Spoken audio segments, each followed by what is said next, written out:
नमस्कार, मैं हूं प्रज्ञा। बिहारी न्यूज में आपका स्वागत है। आज है 29 सितंबर, दिन शुक्रवार। खबरों की ओर बढ़ने से पहले एक नजर सुर्खियों पर। गया में पिंडदान को लेकर सरकार की ओर से स्पेशल टूर पैकेज व ई पिंडदान। भूमिहीनों के लिए नीतीश सरकार ने शुरू की नई पहल। बीएड वालों के लिए सुप्रीम कोर्ट पहुंची नीतीश सरकार। पंकज त्रिपाठी और पुलकित सम्राट की फिल्म कॉमेडी और एंटरटेनमेंट का तड़का। भारत में पहुंचकर पाकिस्तानी खिलाड़ियों ने शुरू किया अभ्यास। अब चलिए बढ़ते हैं बिहार के अब तक की 25 बड़ी खबरों की ओर विस्तार से। एसबीआई में 2000 प्रोबेशनरी ऑफिसर की भर्ती के लिए आवेदन की तारीख बढ़ी। अगर आप भी उन लोगों में से हैं जो भारतीय स्टेट बैंक के द्वारा आयोजित की जाने वाली प्रोबेशनरी ऑफिसर परीक्षा 2023 में सम्मिलित होने के लिए आवेदन करना चाहते थे तो यह खबर आपके लिए है। बता दें कि अब आवेदन करने की अंतिम तारीख को बढ़ाकर 3 अक्टूबर 2023 तक कर दी गई है, जबकि पहले यह तारीख 27 सितंबर 2023 तक निर्धारित की गई थी। मालूम हो कि इस भर्ती के तहत कुल 2000 पदों को भरा जाना है। ऐसे में इच्छुक उम्मीदवार जो इसके लिए आवेदन करना चाहते हैं वह एसबीआई की आधिकारिक वेबसाइट sbi.co.in पर करियर सेक्शन में एक्टिव लिंक पर जाकर ऑनलाइन तरीके से अपना आवेदन कर सकते हैं। इसके लिए अगर शैक्षणिक योग्यता की बात करें तो उम्मीदवार को किसी मान्यता प्राप्त विश्वविद्यालय या किसी अन्य उच्च शिक्षा संस्थान से किसी भी विषय में स्नातक होना चाहिए और आयु 1 अप्रैल 2023 को 21 वर्ष से 30 वर्ष के बीच होनी चाहिए। इससे जुड़ी अधिक जानकारी के लिए उम्मीदवार जारी किए गए अधिसूचना को देख सकते हैं। गया में पिंडदान को लेकर सरकार की ओर से स्पेशल टूर पैकेज व ई पिंडदान। बीते दिन गया में लगने वाले विश्व प्रसिद्ध पितृपक्ष मेले की शुरुआत हो चुकी है। ऐसे में इसको लेकर बिहार पर्यटन विकास निगम की ओर से लोगों को सुविधा मुहैया कराने के लिए पितृपक्ष टूर पैकेज तैयार किया गया है, जो कि 5 तरह के हैं। बता दें कि इस पैकेज के तहत मिलने वाली सुविधा व सहायता के लिए तीर्थयात्रियों को प्रति तीर्थयात्री कम से कम 11,250 रुपए व अत्याधुनिक सुविधाओं के लिए अधिकतम 21,100 रुपए भुगतान करने होंगे। मालूम हो कि तीर्थयात्रियों को यह भुगतान कॉरपोरेशन के पास करना होगा। आपकी जानकारी के लिए बता दें कि इस टूर पैकेज में 1 यात्री, 2 यात्री व एक समूह में आने वाले 4 तीर्थयात्रियों के लिए अलग अलग शुल्क निर्धारित किया गया है। वहीं अगर ई पिंडदान के बारे में बात करें तो इसके लिए यात्री को 23,000 रुपए देने होंगे, जिसमें पिंडदान से जुड़े सारे शुल्क शामिल होंगे। ऐसे में इन सुविधाओं को पाने के लिए www.bstdc.bihar.gov.in या bstdc@gmail.com के माध्यम से पा सकते हैं। भूमिहीनों के लिए नीतीश सरकार ने शुरू की नई पहल। राज्य में भूमिहीनों को बसाने के लिए सरकार की ओर से पर्चा तैयार किया जा रहा है। इसको लेकर सीओ और आरओ को जमीन की व्यवस्था जल्द कराने के निर्देश दिए गए हैं। मालूम हो कि इस पहल से राज्य के सभी भूमिहीन लोगों को जमीन का पर्चा व मकान मिलेगा। इस संबंध में राजस्व एवं भूमि सुधार मंत्री आलोक मेहता के द्वारा प्रेस वार्ता में जानकारी देते हुए बताया गया है कि गलत तरीके से जमीन की बंदोबस्त या जमाबंदी कायम करा ली गई है। अगर गलत तरह से किसी के कब्जे में सरकारी जमीन चली गई है तो ऐसी जमीन को मुक्त कराया जाएगा। मंत्री ने कहा कि ऑपरेशन संकल्प की शुरुआत की गई है। इस ऑपरेशन के माध्यम से सरकार की छिपी हुई जमीन को निकाला जाएगा और फिर इन जमीनों पर सरकारी योजनाओं से जुड़ा भवन व अन्य कार्य होगा। इसके साथ ही बासविहीन को आवश्यकता अनुसार इस्तेमाल के लिए जमीन भी दिए जाएंगे। बिहारी पहचान में आज हम बात करेंगे अनामिका के बारे में। अनामिका एक समकालीन भारतीय कवियत्री, सामाजिक कार्यकर्ता और उपन्यासकार है जो हिंदी में लिखती हैं और एक आलोचक है जो अंग्रेजी में लिखती हैं। माई टाइपराइटर इज माई पियानो उनका अंग्रेजी में अनुवादित कविताओं का संग्रह है। वह अपनी नारीवादी कविता के लिए जानी जाती हैं। इनका जन्म 17 अगस्त 1961 को बिहार के मुजफ्फरपुर में हुआ था। 3 मूर्ति भवन दिल्ली में एक फेलो के रूप में उनके शोध का वर्तमान विषय समकालीन ब्रिटिश और हिंदी कविता में महिलाओं का तुलनात्मक अध्ययन है। 2020 में उनकी कविता टोकरी में दिंगत उनकी गाथा के लिए साहित्य अकादमी पुरस्कार और 2014 में वह इस पुरस्कार के 65 साल के इतिहास में पुरस्कार जीतने वाली पहली और एकमात्र महिला कवियत्री हैं। इनके काव्य संग्रह में टोकरी में दिगंत, अनुष्टुप, डूब धान, खुरदारी, हथेलिया और पानी को सब याद था शामिल है। उनकी कविताओं का अनुवाद विभिन्न भारतीय और विदेशी भाषाओं में हुआ है। वह राजभाषा परिषद पुरस्कार, साहित्यकार सम्मान, गिरिजा कुमार माथुर सम्मान, साहित्य सेतु सम्मान आदि से पुरस्कृत की गई है। छठ से पहले बिहार की राजधानी से 3 नई ट्रेनों की हुई शुरुआत। छठ से पहले बिहार की राजधानी पटना से बेंगलुरु और उधमपुर के लिए 3 नई ट्रेनों की शुरुआत की गई है। बता दें कि ट्रेन फेस्टिवल स्पेशल ट्रेन नहीं है बल्कि रेगुलर ट्रेन है। मिली जानकारी के अनुसार अक्टूबर महीने में इन तीनों ट्रेनों का शेड्यूल जारी कर दिया जाएगा। मालूम हो कि इन तीनों ट्रेनों के परिचालन को लेकर पूर्व मध्य रेलवे से रेलवे बोर्ड को प्रस्ताव भेजा गया था। ऐसे में मिली जानकारी के अनुसार दोनों ट्रेनों का अप्रूवल फाइनल स्टेज में है। जल्द ही इसकी आधिकारिक घोषणा होगी। इसके अलावा पटना से दिल्ली के लिए मिनी संपूर्ण क्रांति एक्सप्रेस और 16 कोच वाली वंदे भारत एक्सप्रेस का प्रस्ताव भी भेजा गया है। ऐसे में वंदे भारत की स्लीपर रैक उपलब्ध होने से बाद इसे पूर्व मध्य रेल को उपलब्ध कराया जाएगा। बिहार में निःशुल्क मिलेगा रेबीज रोधी टीका। आज के समय में दुनिया भर में रेबीज एक गंभीर स्वास्थ्य चिंता का विषय बन गया है। अगर सही समय पर इसका इलाज न करवाया जाए तो इससे लोगों की जान भी चली जाती है। बता दें, किसी को देखते हुए बीते दिन यानी कि 28 सितंबर से राज्य सरकार के द्वारा रेबीज रोधी टीका को निःशुल्क कर दिया गया है और इसके लिए अभियान भी चलाया जा रहा। बता दें कि इस बात की जानकारी पशु एवं मत्स्य संसाधन विभाग की अपर मुख्य सचिव डॉक्टर एन विजय लक्ष्मी के द्वारा दी गई है। उन्होंने बताया कि अब राज्य, जिला एवं अनुमंडल स्तर के पशु चिकित्सा केंद्रों पर निःशुल्क टीकाकरण अभियान चलाया जाएगा। आपकी जानकारी के लिए बता दें कि पशु के काटने के 24 घंटे के भीतर रेबीज रोधी टीका लगवाना चाहिए और फिर उसके बाद 3, 7, 14, 28 व 90 दिन पर एंटी रेबीज टीका दिलवाना चाहिए। बीपीएससी 69वीं पीटी परीक्षा को लेकर सेक्रेटरी रवि भूषण ने दी ये जानकारी। अगर आप भी 30 सितंबर को बीपीएससी 69वीं परीक्षा में भाग लेने वाले हैं तो यह खबर आपके लिए है। बता दें कि इस परीक्षा को लेकर बीपीएससी के सेक्रेटरी रवि भूषण के द्वारा प्रेस कॉन्फ्रेंस आयोजित कर बताया गया है कि इस परीक्षा के लिए बिहार की राजधानी पटना में कुल 35 परीक्षा केंद्र बनाए गए हैं, जिसमें 20,980 अभ्यर्थियों के लिए बैठने की व्यवस्था होगी। उन्होंने बताया कि यह परीक्षा राज्य के 31 जिला मुख्यालयों के 488 परीक्षा केंद्र में आयोजित की जाएगी। उन्होंने कहा कि अभ्यर्थियों को परीक्षा प्रारंभ होने के 2.5 घंटा पूर्व परीक्षा केंद्र में प्रवेश करना होगा, क्योंकि परीक्षा शुरू होने के 1 घंटा पहले परीक्षा केंद्र में प्रवेश बंद कर दिया जाएगा। प्रत्येक परीक्षा कक्षा एवं प्रवेश द्वार पर सीसीटीवी कैमरे लगाए जाएंगे। प्रत्येक परीक्षा केंद्रों पर अभ्यर्थियों की पहचान हेतु बायोमेट्रिक अटेंडेंस और फेस पहचान की व्यवस्था की गई है। प्रत्येक परीक्षा केंद्रों के लिए जैमर की व्यवस्था की गई है। इसके अलावा अफवाह फैलाने वालों पर भी कड़ी नजर रखी जाएगी। कारखानों को कराना होगा हर साल थर्ड पार्टी सुरक्षा ऑडिट। राज्य सरकार के श्रम संसाधन विभाग के द्वारा कामगारों को सुरक्षा मुहैया कराने के लिए निर्णय लिया गया है कि राज्य के सभी कल कारखाने को थर्ड पार्टी ऑडिट कराना होगा और ऑडिट रिपोर्ट को भी ऑनलाइन दिया जाएगा। बता दें कि ऐसा होने से कारखानों में कामगारों के लिए क्या क्या सुरक्षा की व्यवस्था की गई है, इसकी जांच भी थर्ड पार्टी की ओर से ही की जा पाएगी। बता दें कि थर्ड पार्टी के जांच के दौरान कारखाना के मशीनों की भी जांच की जाएगी और एक रिपोर्ट तैयार की जाएगी। इसके अलावा आपदा के दौरान कामगारों के लिए क्या क्या व्यवस्था की गई है, इसका अलग से एक रिपोर्ट तैयार किया जाएगा। ऐसे में अगर जांच के दौरान किसी तरह की कोई कमी पाई जाती है तो कार्रवाई की जाएगी और जहां नियम का पालन बिल्कुल भी नहीं किया जाएगा वैसे सभी कारखानों को नोटिस दिया जाएगा। अब नेपाल लेकर नहीं जा सकेंगे 100 रुपए से अधिक का भारतीय नोट। इन दिनों नेपाल सरकार की ओर से कई नए फरमान जारी किए जा रहे हैं, जिससे कि भारत के लोगों को परेशानी का सामना करना पड़ रहा। इसी कड़ी में नेपाल सरकार की ओर से एक और नया फरमान जारी किया गया है, जो कि भारतीय मुद्रा को लेकर है। दरअसल नेपाल राष्ट्र बैंक की ओर से जारी की गई अधिसूचना के अनुसार नेपाल में अब भारत के 100 रुपए से ज्यादा के नोटों के प्रचलन को रोक दिया गया है और साथ ही यह भी लिमिट लगा दिया गया है कि अब 5,000 रुपए से ज्यादा रुपए कोई लेकर नेपाल नहीं जा सकता। ऐसे में अगर आप 5,000 तक रुपए लेकर भी नेपाल जा रहे हैं तो उसमें भी केवल 100 के या उसके नीचे के भारतीय नोट होने चाहिए। बता दें कि अधिसूचना में स्पष्ट रूप से प्रतिबंधित दर वाले नोट नहीं रखने व नेपाल के अंदर नेपाली मुद्रा में ही व्यापार करने का जिक्र है। मालूम हो कि अधिसूचना के मुताबिक नेपाल से भारत आने वाले नागरिकों को खुद के साथ 25,000 रुपए तक नकद लाने की अनुमति दी गई है। वहीं चिकित्सा कारणों से ये रकम 50,000 रुपए तक हो सकती है। बिहार के चंपारण मटन ऑस्कर के बाद पहुंची चीन। बिहार के रंजन कुमार की बनाई शॉर्ट फिल्म चंपारण मटन का चयन 17 से 24 नवंबर तक बीजिंग फिल्म अकादमी में आयोजित होने वाले 22वें अंतर्राष्ट्रीय छात्र फिल्म और वीडियो फेस्टिवल के लिए किया गया है। ऐसे में अब इस फिल्म को न केवल देश बल्कि पूरी दुनिया देखेगी। मालूम हो कि इसके पहले इस फिल्म को ऑस्कर स्टूडेंट एकेडमी की सेमीफाइनल में शामिल किया जा चुका है। आपकी जानकारी के लिए बता दें कि बिहार की चंपारण मटन ऑस्कर के बाद पहुंची चीन। 95 देशों से कुल 2,360 कार्यों का चयन किया गया है। इसके बाद 40 प्रारंभिक न्यायाधीशों ने समीक्षा कर 77 उत्कृष्ट कार्यों को इस साल के ISFBF के लिए शॉर्टलिस्ट किया, जिसमें एक चंपारण मटन भी शामिल है। अब इस फेस्टिवल में इस फिल्म की स्क्रीनिंग की जाएगी और इस दौरान वहां सभी चयनित कार्यों को करने वाले उपस्थित रहेंगे।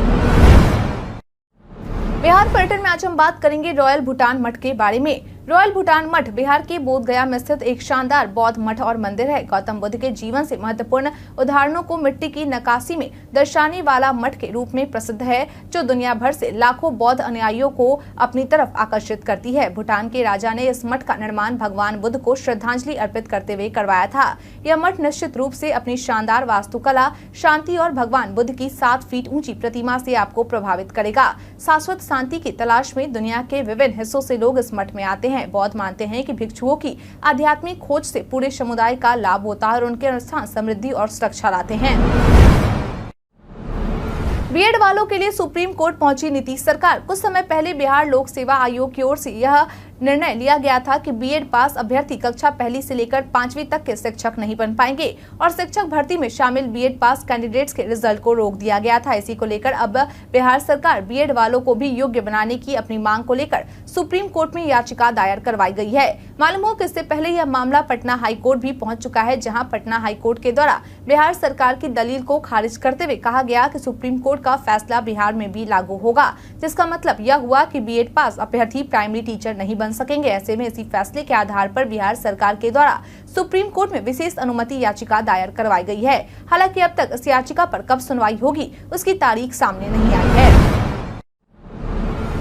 पंकज त्रिपाठी और पुलकित सम्राट की फिल्म कॉमेडी और एंटरटेनमेंट का तड़का। बीते दिन यानी कि 28 सितंबर को बॉलीवुड के उम्दा एक्टर पंकज त्रिपाठी, पुलकित सम्राट वरुण शर्मा और ऋचा चड्ढा की फिल्म फुकरे 3 सिनेमाघरों में रिलीज हो चुकी है। ऐसे में इस फिल्म को देखने के बाद दर्शकों के द्वारा ट्विटर पर अपने तरह तरह के रिएक्शन दिए गए हैं। एक यूजर के द्वारा लिखा गया है कि फिल्म में पंकज त्रिपाठी ने काफी शानदार एक्टिंग की है, हमेशा की तरह उन्होंने दिल जीत लिया है। वहीं दूसरे यूजर ने लिखा कि जवान के बाद कोई फिल्म देखने लायक है तो वो ये है। कुल मिलाकर मूवी अच्छी है।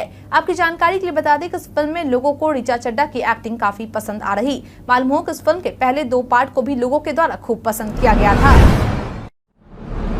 सिपाही भर्ती परीक्षा में सेटिंग कराने वाले गिरोह के 5 युवक हुए गिरफ्तार। 1 अक्टूबर को होने वाली बिहार पुलिस सिपाही भर्ती परीक्षा में छौड़ाही ओपी अंतर्गत नकल फर्जीवाड़े होने की योजना को लेकर मिली गुप्त सूचना के आधार पर पुलिस के द्वारा सेटिंग कराने वाले गिरोह के 5 युवक को गिरफ्तार किया गया है और साथ ही 33 walkie talkie, 16 Bluetooth device, 6 mobile, 1 pen drive, 136 admit card, 73 piece एकम्बा का भरा हुआ फॉर्म, 3 पीस खाली फॉर्म एवं 2 लाख रुपए भी बरामद किए गए हैं। बता दें कि जिन 5 युवकों की गिरफ्तारी की गई है उनकी पहचान सुनील कुमार, गुलशन कुमार, रामबाबू कुमार, अभय कुमार और बिट्टू कुमार के रूप में की गई है।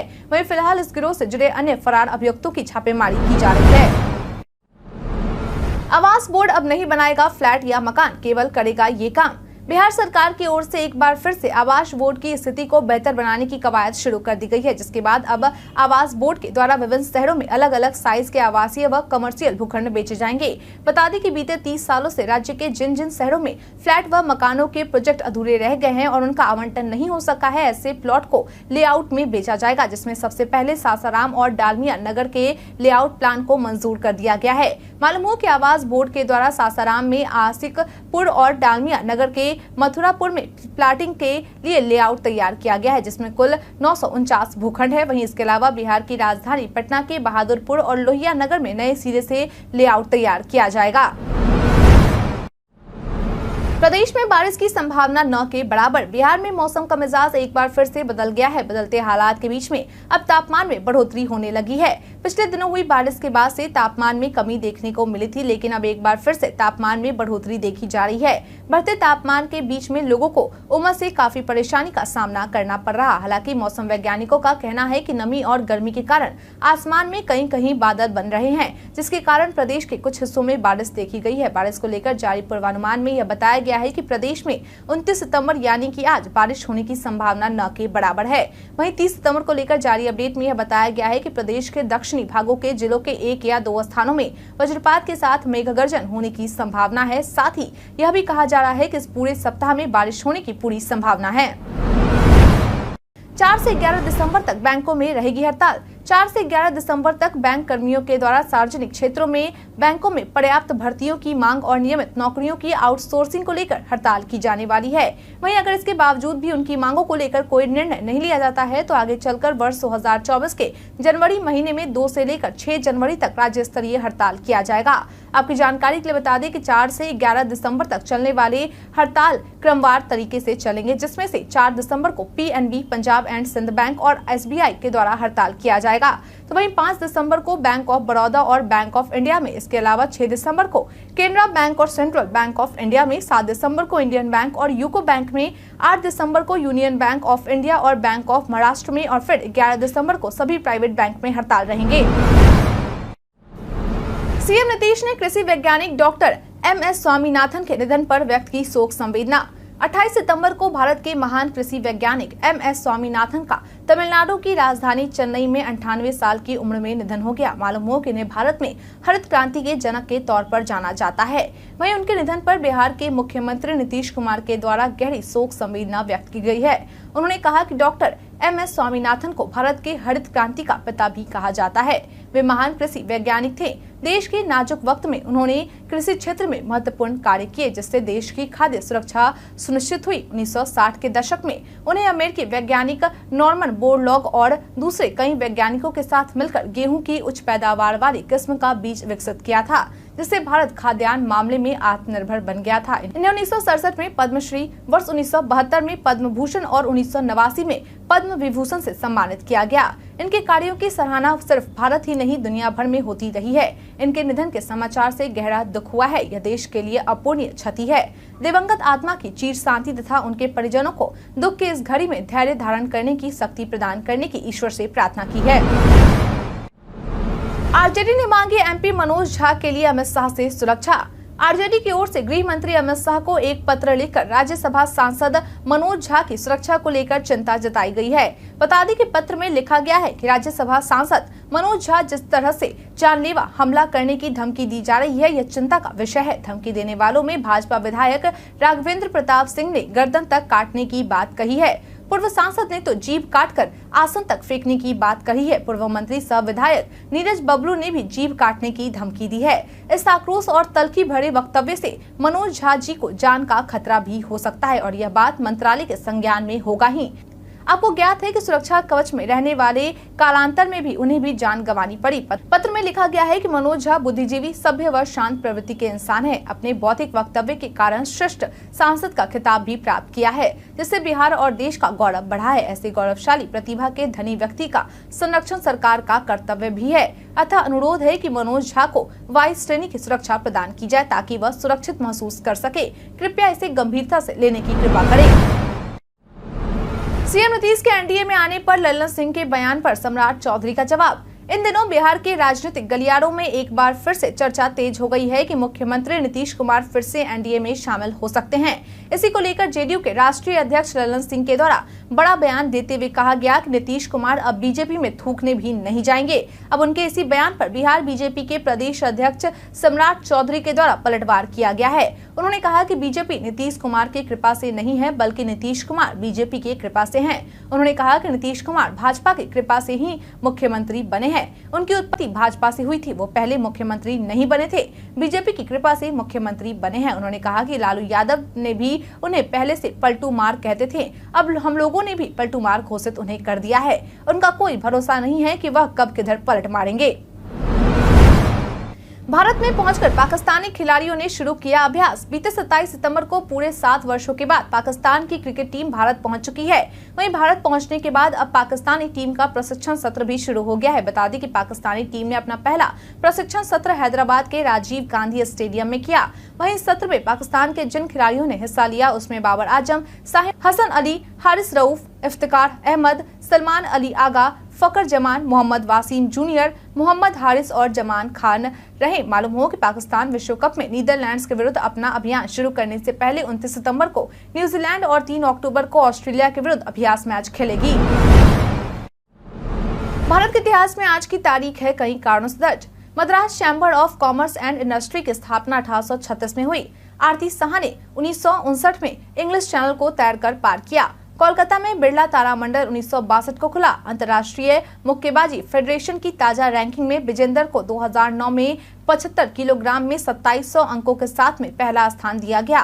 भारत के पहले राष्ट्रीय सुरक्षा सलाहकार ब्रिजेश मिश्र का जन्म 1928 में हुआ। अभिनेता, निर्माता, निर्देशक महमूद अली का जन्म 1932 में हुआ था। भारत के 38वें मुख्य न्यायाधीश एस.एच. कपाड़िया का जन्म 1947 में हुआ। प्रसिद्ध महिला क्रांतिकारी मातंगिनी हजारा का निधन 1942 में हुआ। पश्चिम बंगाल के प्रसिद्ध क्रांतिकारी गोपाल सेन का निधन 1944 में हुआ। मलयालम भाषा की प्रसिद्ध कवियत्री बालमणि अम्मा का निधन 2004 में हुआ। भारतीय सिनेमा के अभिनेता टॉम ऑल्टर का निधन 2017 में हुआ। आज के दिन को विश्व हृदय दिवस के रूप में भी मनाया जाता है।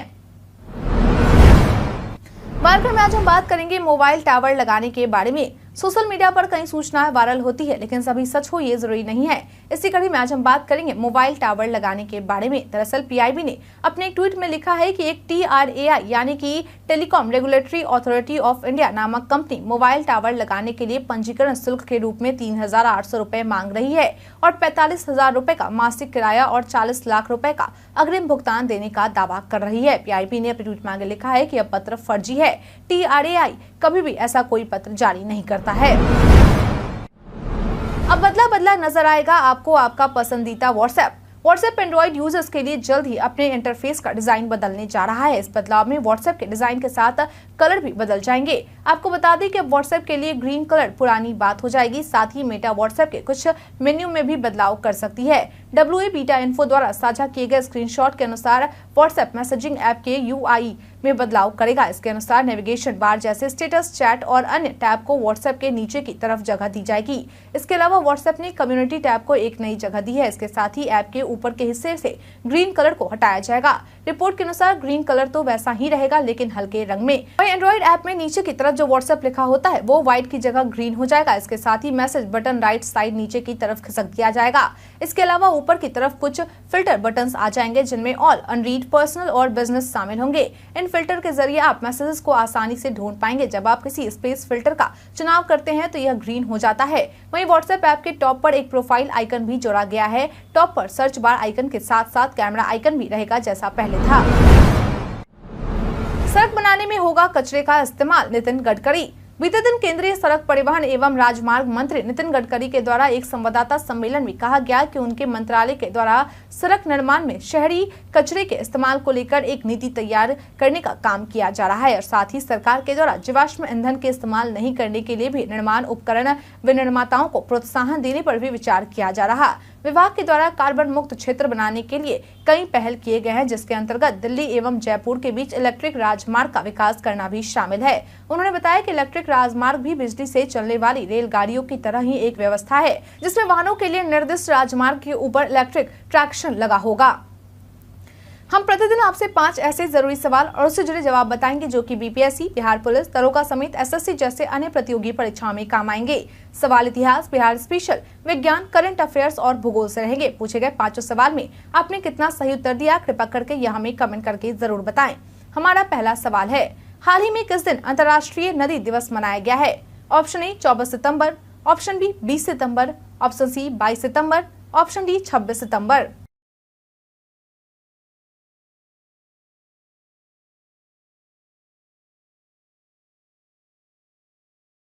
इसका सही उत्तर है ऑप्शन ए 24 सितंबर। अगला सवाल, हाल ही में कौन सी टीम आईसीसी के तीनों फॉर्मेट में नंबर 1 टीम बनी हुई है? ऑप्शन ए भारतीय क्रिकेट टीम, ऑप्शन बी ऑस्ट्रेलियाई cricket team, option C Sri Lanka cricket team, option D Bangladesh cricket team.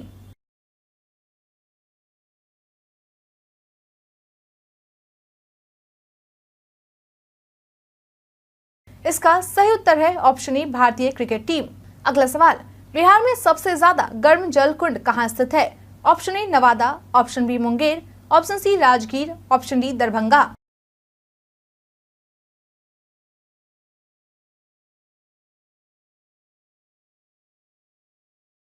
इसका सही उत्तर है ऑप्शन सी राजगीर। अगला सवाल, भारत का प्राचीनतम विश्वविद्यालय जो कि बिहार में स्थित है कौन है? Option A Takshashila, option B Nalanda, option C Vikramshila, option D Udantipuri.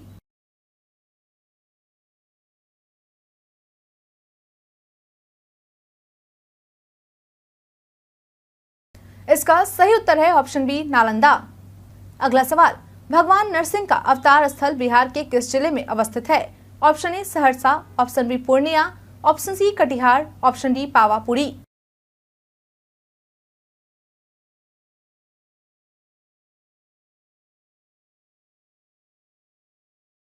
इसका सही उत्तर है ऑप्शन बी पूर्णिया। बीते दिन हमारे द्वारा पूछे गए सवाल का आप लोगों में से बहुत लोगों ने अपना जवाब हमें हमारे कमेंट सेक्शन बॉक्स में लिख कर दिया था। जिन्होंने हमारे द्वारा पूछे गए सवाल का जवाब दिया है उनके नाम है गुनर शर्मा, मोहम्मद फहीम, जीवन पासवान, राजीव कुमार, नुन्नू गोलू कुमार, अनवर करीम खान, अतीक खान, प्रयाग सिंह, मोहम्मद सकीर हुसैन, मंटू कुमार, सूर्यकांत यादव, नरेश राम, मोहम्मद असलम, विद्यासागर, अभिमन्यु कुमार, बाबूलाल मरांडी, राजकिशोर महतो। इसके साथ ही बढ़ते हैं आज के सवाल की ओर। आज का सवाल है, आपके अनुसार बिहार में किसानों के उत्थान के लिए सरकार को क्या क्या अहम कदम उठाने की जरूरत है? अपना जवाब हमें हमारी कमेंट सेक्शन में लिखकर जरूर बताएं। आज के लिए इतना ही। बिहार की तमाम खबरों के साथ बने रहने के लिए देखते रहें बिहारी न्यूज। और साथ ही अगर आप यूट्यूब से देख रहे हैं चैनल को सब्सक्राइब करना, और अगर आप फेसबुक से देख रहे हो तो पेज को फॉलो करना न भूले। धन्यवाद।